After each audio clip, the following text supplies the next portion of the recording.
Olá a todos, o meu nome é Maria Luísa, eu sou acadêmica de medicina e hoje eu vou apresentar o capítulo 13, cujas referências como base eu utilizei o livro Princípios de Neurociências de Eric Kandel, sexta edição, e o nome do capítulo é a integração sináptica no sistema nervoso central.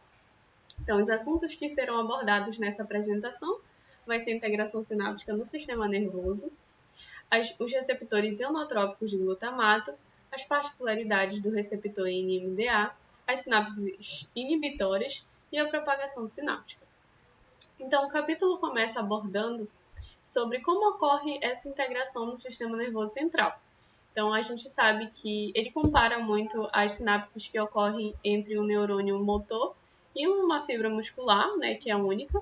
E no sistema nervoso central, nós temos diversas conexões chegando para um único neurônio. Né? Então, são múltiplas sinapses. E esse neurônio ele vai ser responsável por decidir qual sinal vai se propagar, já que ele recebe tanto estímulos excitatórios quanto inibitórios. E para entender como é que funcionava essa conexão, foi feito um experimento em 1950 pelo John Eccles, que ele utilizou o neurônio motor de um reflexo de estiramento e pôde estudar como é que ocorria essa conexão. Né? Então, aqui na imagem A, nós conseguimos ver que é uma representação de um reflexo patelar. Então, a partir do momento em que é estimulada a patela, é ativado o receptor de estiramento localizado no músculo.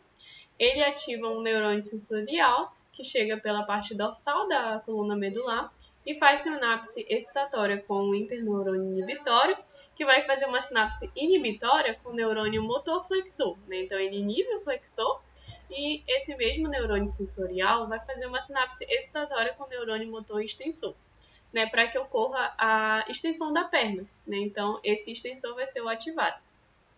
E aqui em B, nós conseguimos ver esse experimento dele. Então, aqui, primeiramente, nós temos esse receptor de estiramento, ativa o neurônio sensorial, e aqui ele gera uma corrente e registra, né? Então, a gente consegue perceber essa corrente aqui no sensorial, e ele vai gerar no neurônio motor flexor, extensor um potencial excitatório pós-sináptico, né? Então, aqui a gente consegue ver que ele gera esse potencial e gera um potencial de ação, né? Então, ele despolariza a membrana, ativando esse neurônio.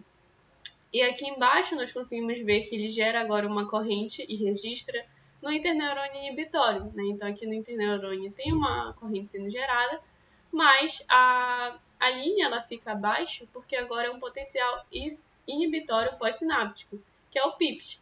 Então ele vai ser gerado por esse interneurônio inibitório e vai inibir, né, vai bloquear, vai hiperpolarizar essa membrana do neurônio motor flexor.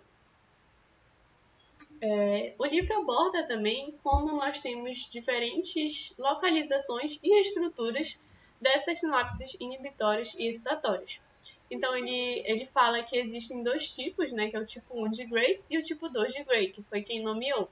Então, o tipo 1, aqui na imagem, nós conseguimos ver que é uma sinapse excitatória, né? Então, vai liberar glutamato e nós temos nela umas vesículas sinápticas mais esféricas. E essa membrana basal, né, onde vai estar localizados os receptores, eles estão em maior quantidade, então ela é mais densa na fenda sináptica. E aqui a tipo 2, nós temos sendo sinapses inibitórias e as vesículas dela elas são mais achatadas e no terminal sináptico nós temos uma menor densidade de receptores. E aqui no outro lado da imagem nós conseguimos ver que em maior quantidade, na verdade, nós temos a do tipo 1, que são excitatórias, como sendo axodendríticas. Ou seja, nós temos uma sinapse acontecendo entre um axônio de um neurônio pré-sináptico e o dendrito, na parte do espinho, de um neurônio pós-sináptico. Mas também nós temos as sinapses ocorrendo sendo do tipo 2, que podem ser tanto na haste dendrítica, no corpo celular e diretamente no axônio. Ele fala também sobre os receptores que nós temos, que é o receptor glutamato, que ele vai ser o principal neurotransmissor excitatório que vai estar presente no sistema nervoso central. E ele vai ter os seus receptores específicos, que podem ser tanto ionotrópicos quanto metabotrópicos. Nessa primeira imagem A, nós conseguimos ver o exemplo do receptor ionotrópico, que eles podem ser do tipo NMDA, do tipo AMPA ou kainato.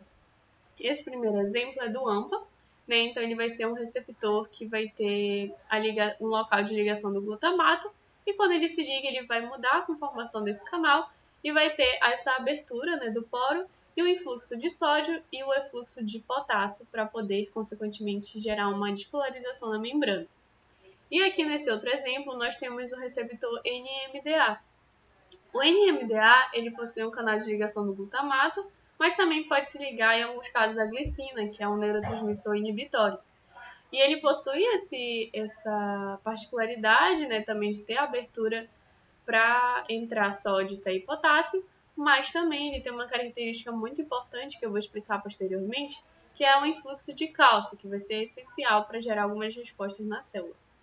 Ele também tem canais de ligação do magnésio, e isso é uma outra coisa interessante, é que o magnésio normalmente ele está bloqueando esse canal, mas ele vai precisar ser repelido, né, ser expulsado, para poder gerar a abertura e o fluxo de íons. Mas ele tem também um canal de ligação para o zinco e para o PCP, que é uma substância que inativa o NMDA. E aqui embaixo, em B, nós temos um exemplo do receptor glutamatérgico metabotrópico, né? Então ele vai estar ligado a uma proteína G, que vai ter as suas 3 subunidades, a alfa, beta e gama, e gerar uma resposta celular produzindo segundo mensageiro posteriormente. Bom, aqui falando um pouquinho de como é que funciona essa organização dos receptores dentro da célula. Então, aqui nessa imagem em B, nós conseguimos ver que os receptores do tipo NMDA estão localizados mais centralmente, que são esses verde escuro, e o receptor AMPA está localizado mais perifericamente. E o AMPA está em maior quantidade que o NMDA, e vai ser essencial para ativar esses canais, como eu já vou explicar. Nós temos também uma proteína que ela vai permitir essa conexão, né, essa localização desses receptores no terminal axonal, que é a PSD95, que a gente consegue ver aqui em lilás como ela faz essa interligação, e ela possui domínios que são chamados de PDZ. Então, esses domínios eles vão ser essenciais para manter esses receptores na membrana, já que ela tem uma característica mais fluida, né? Então, aqui em C, nós conseguimos ver essa representação de um neurônio pós-sináptico. E aqui na membrana nós temos o receptor AMPA, que é ligado com a proteína TARP, que por fim é ligado com o domínio da PSD95. Ela permite essa ancoragem. Ela se liga também com a GCAP e a SHANK, que são proteínas estruturais, e a Homer. E essa Homer consegue ligar e permitir essa localização mais lateral do receptor metabotrópico por glutamato. Ela também liga o receptor NMDA na sua respectiva localização, com o canal de potássio também. E ela vai fazer a ligação de uma proteína de membrana muito importante, que é a neuroligina. Então, ela vai ligar a neuroligina com a neurexina, que é uma proteína de membrana também, só que pré-sináptica. E o livro aborda aqui alguns casos de mutações nessa formação dessa neuroligina, vai estar relacionado inclusive com casos de autismo. Bom, então como eu falei para vocês, o NMDA ele vai gerar o PEPs, que é o potencial excitatório pós-sináptico. E ele vai ter essa característica de ter o magnésio concentrado no exterior da célula, e ele vai estar ligado aqui bloqueando esse canal. Então, nós conseguimos ver aqui em 0 que o canal está fechado, então nós não temos nenhum fluxo de corrente, mas se o magnésio for repelido, nós temos esse influxo de sódio e cálcio.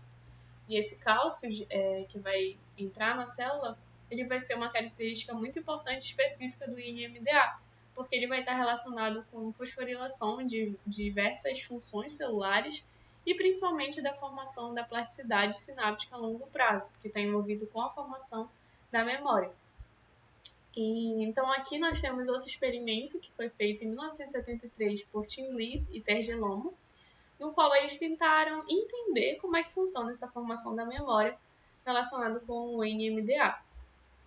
Então, basicamente, eles fizeram uma estimulação tetânica nos neurônios que tem uma conexão do CA3 com CA1 no hipocampo.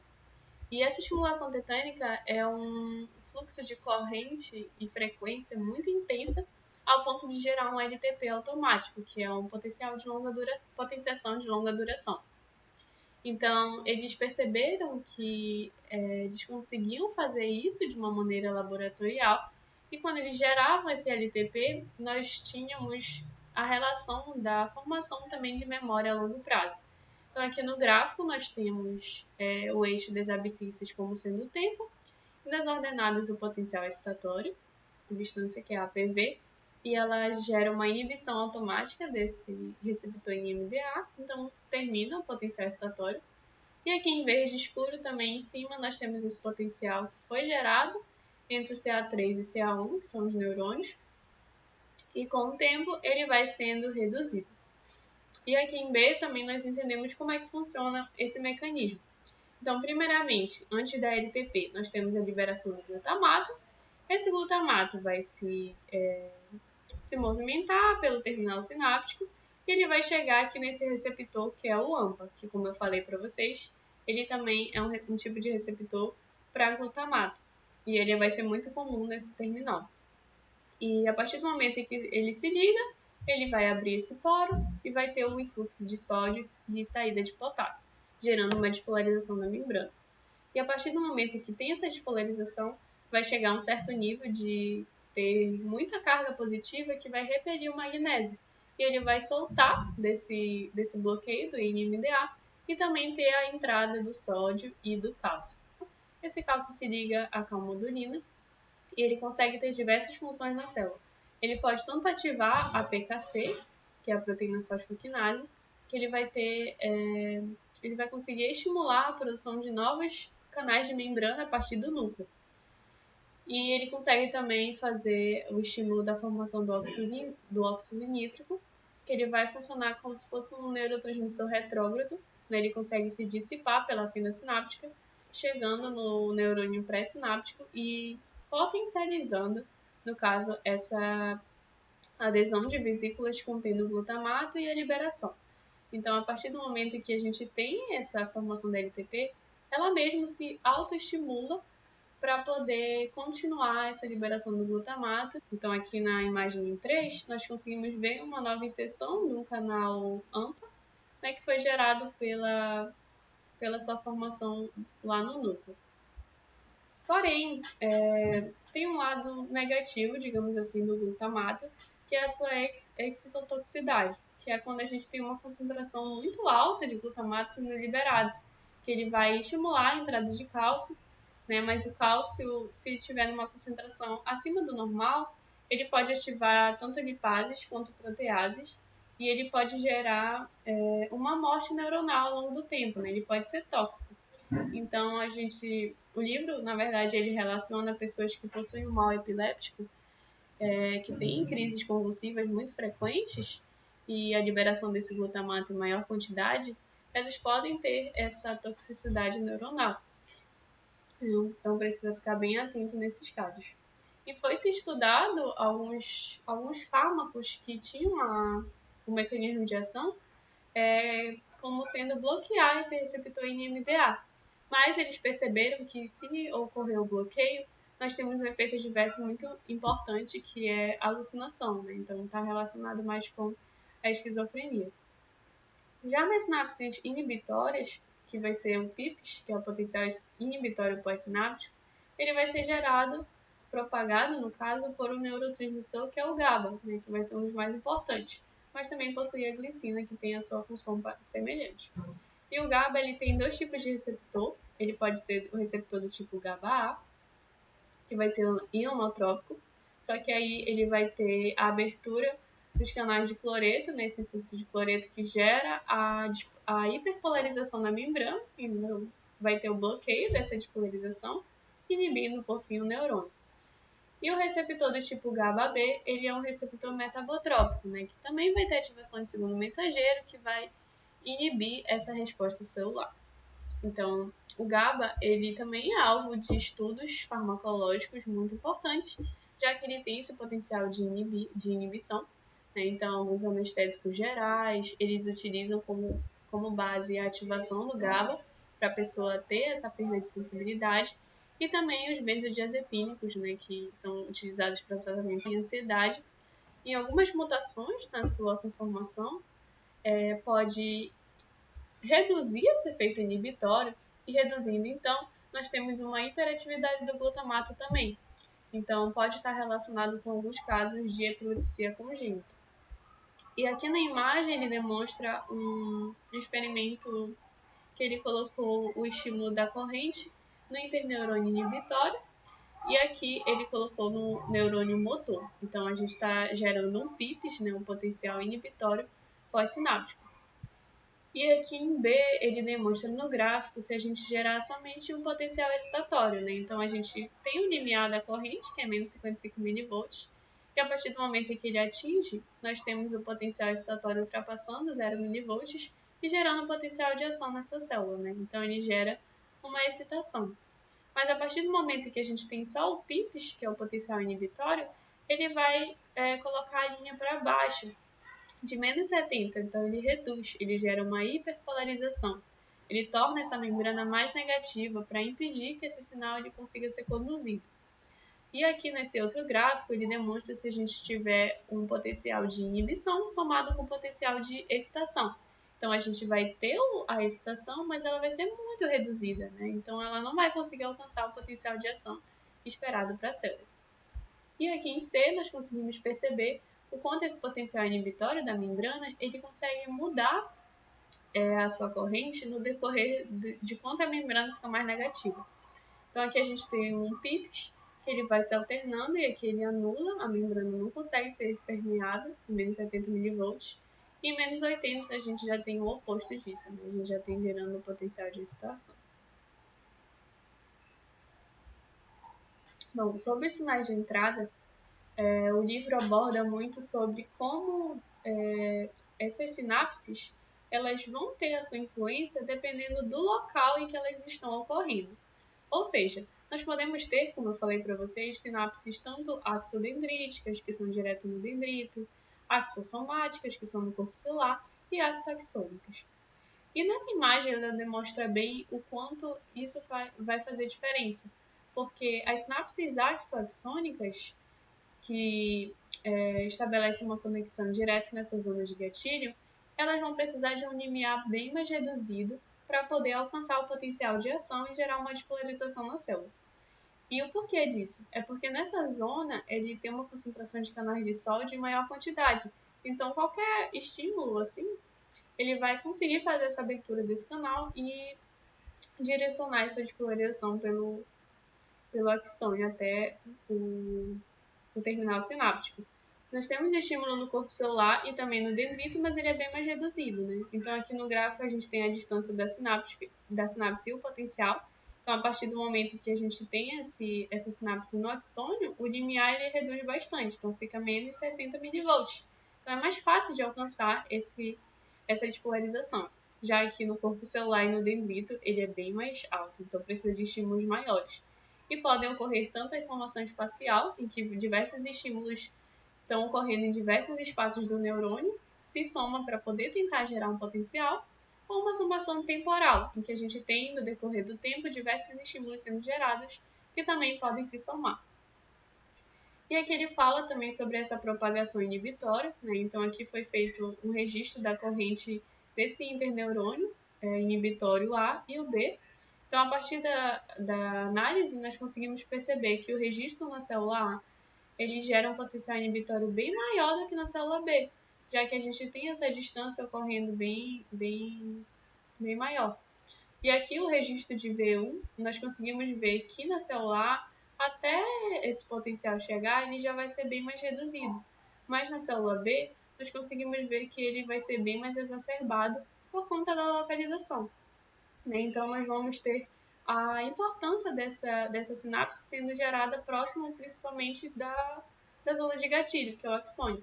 Então, como eu demonstrei para vocês, a maioria das sinapses do tipo 2, que são inibitórias, elas são tanto no corpo celular quanto no axônio, porque elas precisam reter esse excesso de estímulos que vem. Elas precisam de um potencial de excitação muito grande para poder retirar essa inibição e gerar uma resposta no corpo, no neurônio em si. né? Então ele precisa desse ajuste de informações que chegam e que saem para poder ter uma decisão mais efetiva da célula. E é isso. Muito obrigada